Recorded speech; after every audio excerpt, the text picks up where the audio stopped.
I have to start with this because you've been to London a few times over the past few months. I think 2 times in the past 2 months. Is that correct? That's true. What are you doing here? Is there some investment interest here? Can you share a little bit more with the audience?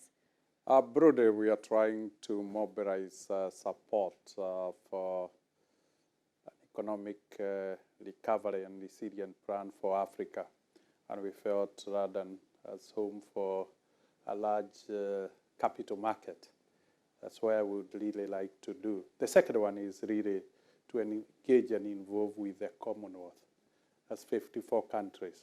If you have the backing of 54 countries, and with 19 of those countries being in Africa, then trade and investment becomes viable. And of course, to talk to investors like the ones with us here. Well, and what does that dialogue look like when you're talking with some of these investors and the Commonwealth specifically? The dialogue, as I said, is about in trade and investment with Africa. It's about the opportunities that Africa is presenting, and particularly given that the world seems to be resetting itself. We see, and we had the team that was just ahead of us talking about the concentration in global production, whether like the situation we are because of Russia and Ukraine as regards food, when it comes to edible oils, the concentration of Indonesia and Malaysia. And the question is, can Africa help to diversify these global supply chains? Can we reset the world and get Africa to play a rightful place? And is Africa, given the last 25 years of very rapid growth, no recession until COVID hit, is that really a testament that Africa is of age to attract capital for a return? So that is the debate, and we have been surprised by the positive sentiments that have come out of it. We have had, for instance, the Commonwealth signing in and saying, yeah, we'll have this as a major subject for deliberations in Kigali in June. We've had the IFC and the World Bank Group saying this is a credible plan. We shall support you to align the nation or countries in implementing the plans such that the policy coherence can support the private sector. But the big one is that maybe it is time to try the private sector to lead the development. We had the conversation that was here about what is debt levels in the countries or in Africa, but we are now saying the private sector leader can lead transformation using trade and investment. But what makes you so optimistic about the fact that Africa could potentially be the resetting factor for the world, considering, I mean, the debt challenges, I mean, you just mentioned it right there. I mean, what is the convincing factor for you here? Two aspects. The first one is what Africa brings on the table. Africa brings a young population of 1.2 billion consumers. Let's talk that really as a solid market. The second one is Africa still holds 60% of valuable land. So when it comes to agriculture, whether it's wheat, whether it's palm oil, Africa can bounce back.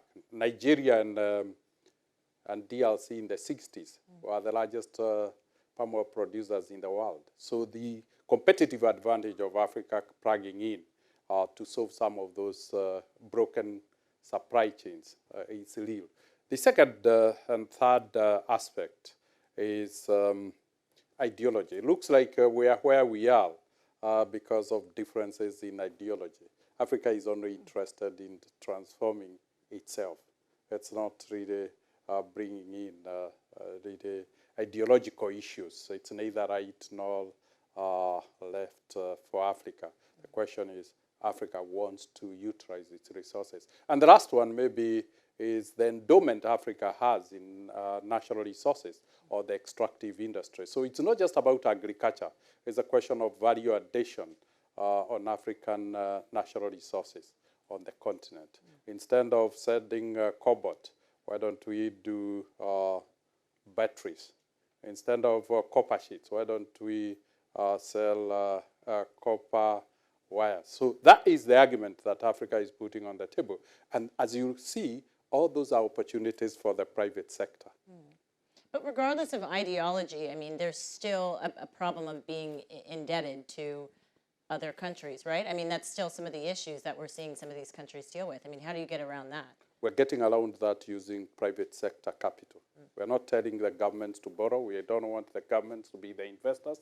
We want the governments to be facilitators, create the enabling environment, and bring certainty about markets, and manage microeconomic environment. That's it.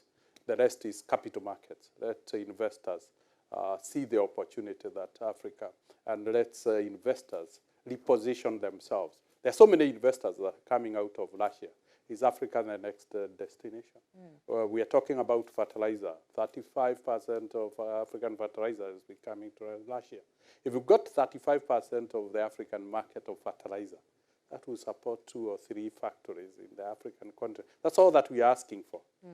How is that working, particularly, you're in Kenya specifically. Tell us how that's working in East Africa specifically. And you mentioned the mobilization of governments. I mean, everybody has to work together, right? So how is that playing out right now? We've been very lucky that the governments for particularly Kenya, Uganda, Rwanda, Tanzania, DRC have come up front and said, this is our priorities. This is what we believe are competitive advantage. Kenya has come out with health. It has come out with low-cost housing. It has come with agriculture and food security, and it has come with low-cost manufacturing. It wants to manufacture building materials in the continent. Uganda have said we have very good agricultural potential. Let's unlock that potential. We can do our health, and we can also develop our oil and gas. So every country has come out with what it's good at. And essentially, then this is coming at a time when the continent has come together and said, can we promote cross-border trade, the African continental free trade area? So it's neither an export-oriented or import substitution. It's more about trade within the region based on comparative advantage. And when 6 countries that forms a market of 300 million people come together and say, you produce what you are good at, and we produce, and let's trade across the border, then it means that the advantage that we are leveraging on is that commitment by the governments. Yeah. In what ways are we seeing that working specifically?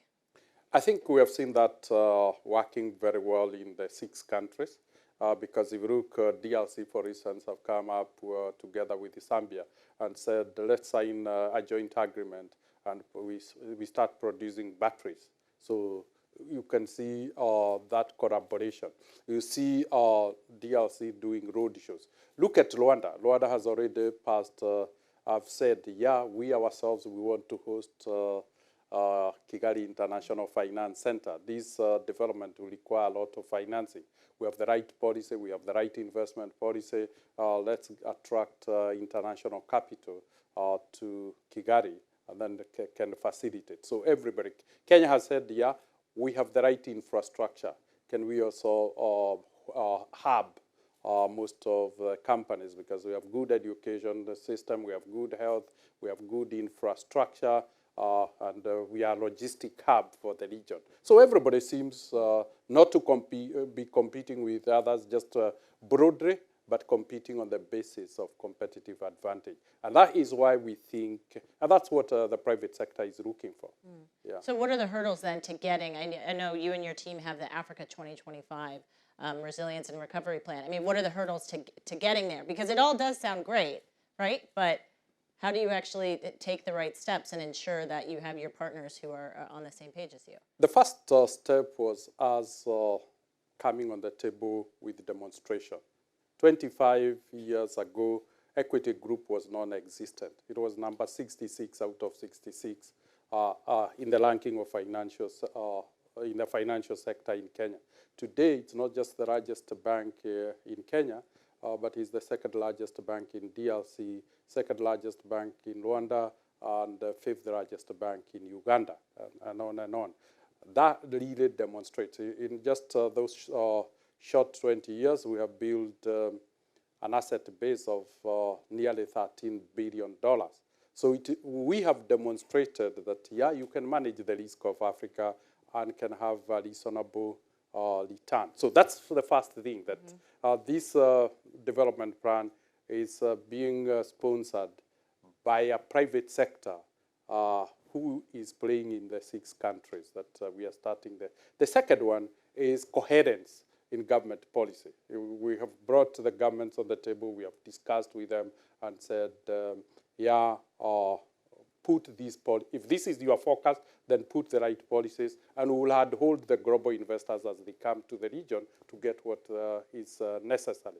Now, what are the challenges? But just before the challenges, the fact that we have managed to get the Bretton Woods institutions led by IFC as a private sector arm to sign up to the plan and say, we want to be part of this. African Development Bank has signed in, Exim Bank has signed in, and 16 development banks in Europe, and says, we want to participate in project financing, we want to participate in syndication. Now, what remains is convincing the investing community around the perception. And I've had these last comments was about how do we change the perception that exists. If you look, the 6 countries we are fronting as the test case together maybe constitutes the fastest growing region anywhere in the world. But it appears, even as we speak, if you look, Kenya registered 7.5% GDP growth rate last year, Rwanda 10.5. So when you put all of them are above 6, when you put them together, a market of 300 million people, they're in one integrated economic bloc. Movement of goods and services is facilitated. Then it shows the market seems to be ready. But the perception out there is still about Africa. We are not talking about specific countries. We're not talking about region. So we need to help people to overcome that risk. The second one, of course, is the capital markets have not recognized, for instance, the policy reforms. Look at Kenya and its new constitutional dispensation, the institutional framework that allows even nullifications of presidential elections, and life goes on. Look at Rwanda and its new investment policies and regulatory framework. That needs to be sold a little bit better. We need to speak a little bit so that people change perception. I think the biggest handle is perception. Global capital. What do you think that's on then? Is it on yourself? Is it on the governments to change that messaging? We have decided, and that's why we have been in London 3 times in 2 months. 3 times? 3 times in 2 months. It's simple. We said, we have a testimony. We have experienced this. We are listed in Kenya. We are cross-listed in Uganda, in Rwanda. Can we tell the story? So the narrative needs to be changed. But we felt we had a good basis of telling the narrative. Of course, the Kenya government is in town this week on a road show. They are really looking at defense stuff. So essentially, it is a collaborative effort. Could that potentially mean a listing for you here? We are saying we need to link with the global markets, essentially because the private sector, if that region takes off, the institutions and the companies operating in that region, if the transformation takes off, most likely they will require more liquid markets. Yeah.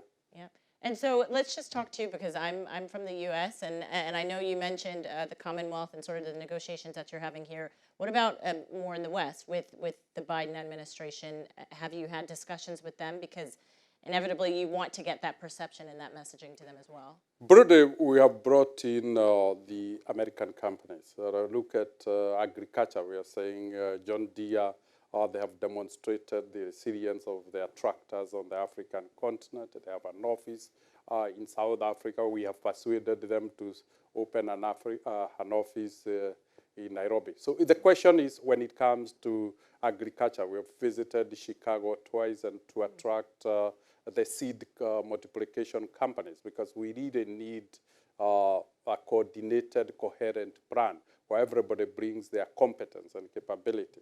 It is more of attracting a cluster in every sector. When it's agriculture, you have seeds, you have tractors, you have capital. The reason why we're in London is to attract capital equipment manufacturers for agro food processing, because essentially Europe has become maybe the most significant market for agricultural export from the region. So you want to synergize and create a win-win strategy. And when we talk about opportunity, just in the few seconds that we have, I'm going to go over just a few seconds, I'm sorry. And I have to ask you this because in Kenya, of course, specifically, when we think about sort of opportunities and the youthful population that's there, crypto is a lot of the conversation, right, that is happening globally. Is that part of your plan? And where does sort of crypto play into long-term strategy for you and your team? Africa will benefit substantially from leapfrogging on fourth industrial technologies. And cryptocurrency is one of them. The big data is one of them. Remember, like we have seen with the mobile technology, because Africa didn't have landlines. When mobile phones came, it became a global leader. When it came to application development, innovations using the mobile technology, Nairobi is still a global leader. So we are hoping that use of technology, particularly data, particularly artificial intelligence, will be a major basis of leapfrogging, because we are not talking about existing manufacturing capacity. We are saying setting afresh.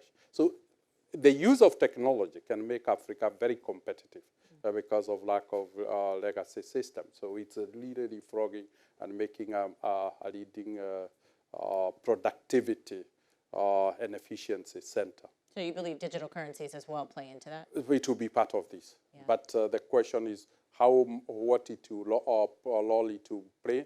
If that will be the channel for capital flow, so be it. Yeah, you're open to that? But remember, if you look like Kenya, the mobile digital transactions or digital money is bigger than now hard currency.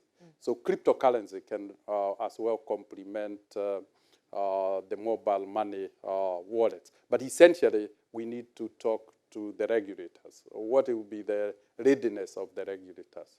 So that would be the only thing that you need, because mobile money has been made possible because of regulation.